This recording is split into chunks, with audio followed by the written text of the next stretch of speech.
tercer día se celebró una boda en Caná de Galilea y la madre de Jesús se encontraba allí. También habían sido invitados a la boda Jesús y sus discípulos. Cuando el vino se acabó, la madre de Jesús le dijo: «Ya no tienen vino». «Mujer, ¿eso qué tiene que ver conmigo?», respondió Jesús.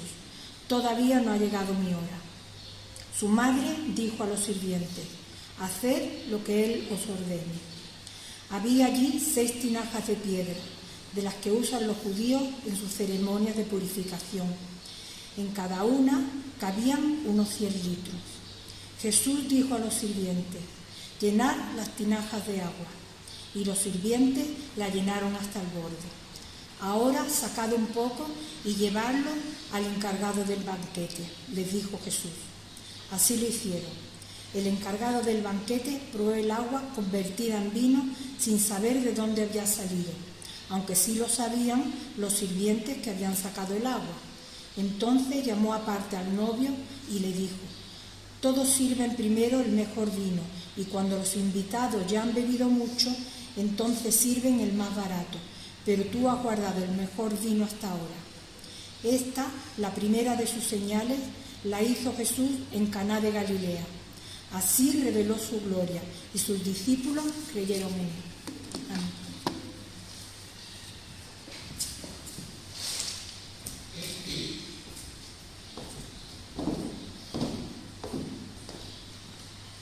Tenemos la oportunidad de escuchar a nuestra hermana Isabel, que me comentó que quería hacer alguna puntualización antes de comenzar. Sí.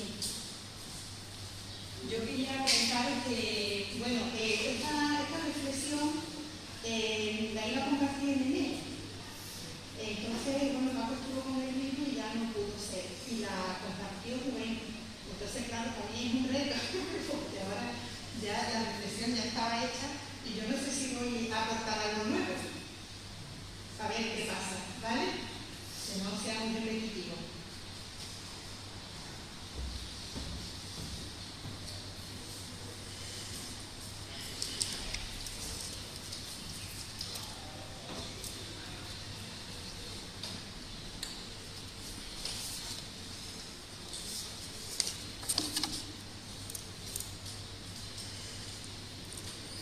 Pues buenos días a los que no pude saludaros antes. La narración de hoy nos sitúa 3 días después del encuentro de Jesús con Felipe y Natanael. Es la primera vez que Jesús aparece en las Escrituras en una comida pública, en la boda de Caná de Galilea. Es posible que tanto él, sus hermanos y la madre fueran parientes cercanos de los novios. La historia de esta celebración solo la vemos en el Evangelio de Juan. En el texto se nos presenta a un señor que todavía parece novato en hacer milagros, que no le interesa estar al tanto de que la hora de manifestarse a través de los signos le ha llegado. La petición de su madre le coge por sorpresa y no termina de gustarle, aunque decide agradarle.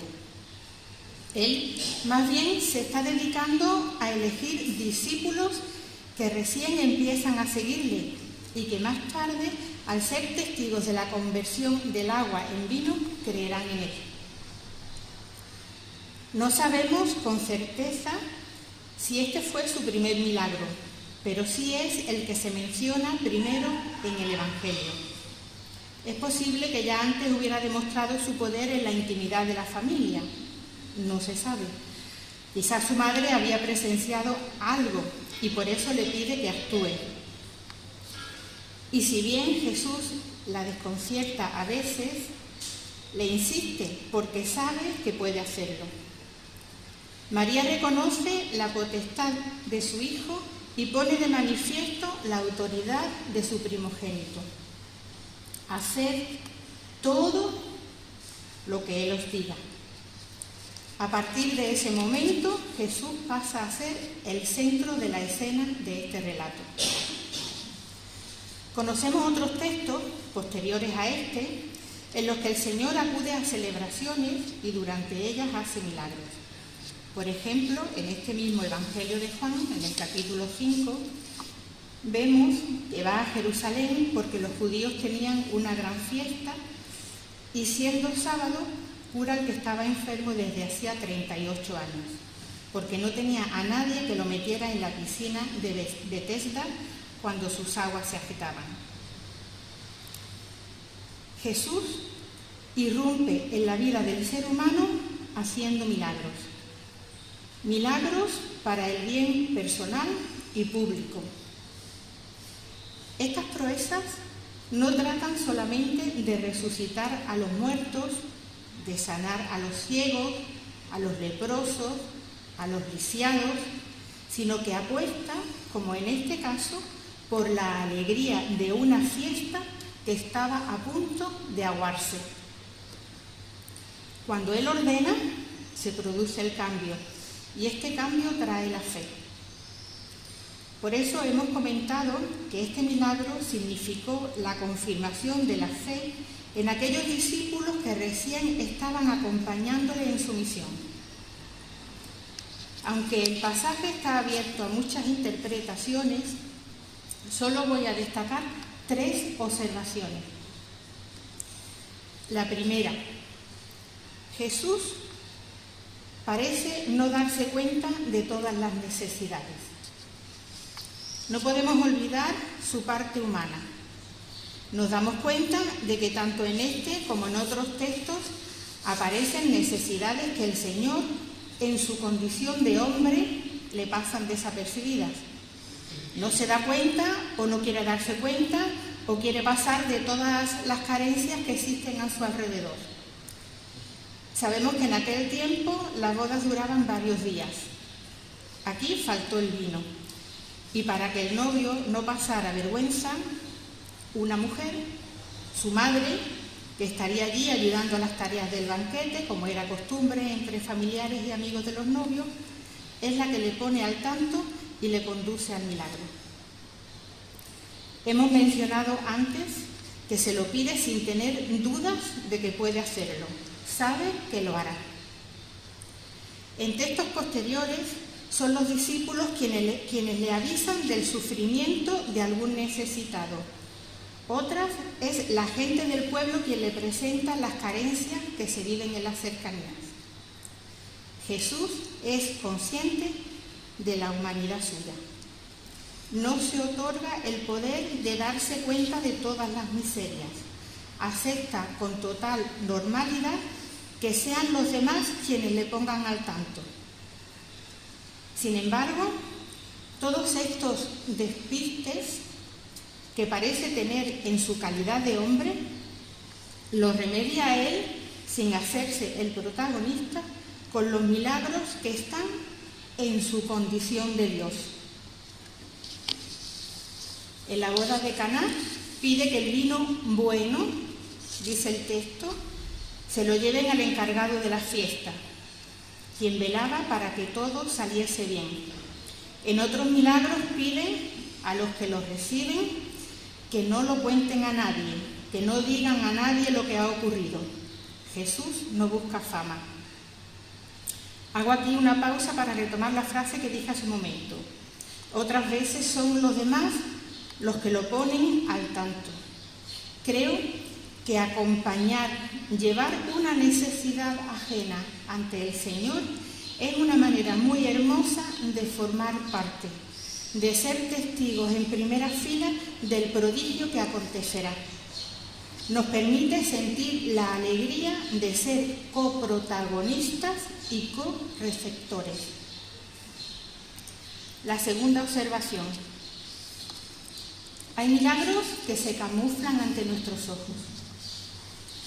Toda comida compartida es un festejo y en nuestra cultura mediterránea no hay celebración sin vino. Qué felices fueron los invitados sin ser conscientes de los hilos que se movían fuera de su vista, porque lo que se disfrutó en público fue al mismo tiempo un regalo camuflado del que era el Hijo de Dios que estaba al otro lado de la sala. No todos los milagros ocurren en presencia de quienes los disfrutan, no. Esto suele pasar. A veces nos encontramos en otro área, como ocurre aquí. Podemos estar un poco más allá, en otra estancia, en otro lugar, con otras personas, otro ambiente, sin que sepamos que el fenómeno nos salpica, o es más, nos envuelve y en todo caso nos beneficia. El prodigio no tiene que ocurrir ante nuestros ojos, y esto hace que interpretemos los hechos ignorando lo que ocurre a unos metros o a unos kilómetros. Los congregados a la boda participaron de un error de cálculo del novio, una equivocación en los preparativos, y expresaron el portento como una innovación del propio novio, a quien se le antojó hacer la gracia de poner el mejor vino al final. ¿Cuántas veces nos perdemos el disfrute del milagro que está ocurriendo? Estemos alertas, no sumergidos en la ignorancia que nos impide distinguir sus obras. En el lugar donde nos encontremos, vivamos atentos a los prodigios del Señor, a la realidad de sus actos. No pensemos que por gracia del azar hoy han venido a rodear las cosas de manera que nos han beneficiado, que por la casualidad ha sucedido esto o aquello que nos ha librado de lo peor, o el plan nos ha salido bordado cuando todo parecía indicar lo contrario. Es el Señor quien ha obrado, es el Señor quien lo borda. Lo veamos o no, vivimos envueltos en un milagro tras otro. Nuestra mente ha de estar lista para agradecer lo que vemos. De igual modo, agradezcamos lo que no tenemos tan claro, lo que no nos cuadra, lo que no se desarrolla ante nuestra vista e impide que nos demos cuenta. Demos siempre gracias por todo, porque detrás de todo y también delante está la obra del Señor y el cuidado que tiene siempre de nosotros. Siempre apuesta por nosotros, por nuestra felicidad. Comentamos al principio que el texto tiene múltiples interpretaciones y que yo solo me detengo en 3 observaciones. La tercera es: somos tinajas. Tinajas que, como las de aquel tiempo, tenemos diferentes formas y tamaños. Aquellas servían para rituales religiosos. Nosotros, vasijas conformadas para recibir la gracia. Para ello, primero hemos de comprobar que nos encontramos vacíos de cualquier sustancia. Limpiemos el polvo de vanidad que a través de los años se ha acumulado en nuestro interior y nos satura. Pasemos bien el paño. Reconozcamos que estamos hechos de un material tan frágil como el barro o tan duro como la piedra. Colmémonos primero de algo tan simple como es el agua, solo agua. Convenzámonos de que no somos otra cosa y que nuestro ser apenas tiene importancia. A continuación, permitamos que Jesús entre en nuestras vidas, no importa cuántas veces lo hagamos. Obedezcamos sus palabras. Dejémosle hacer su obra en nosotros, que es lo mismo que dejarle hacerse presente en nosotros.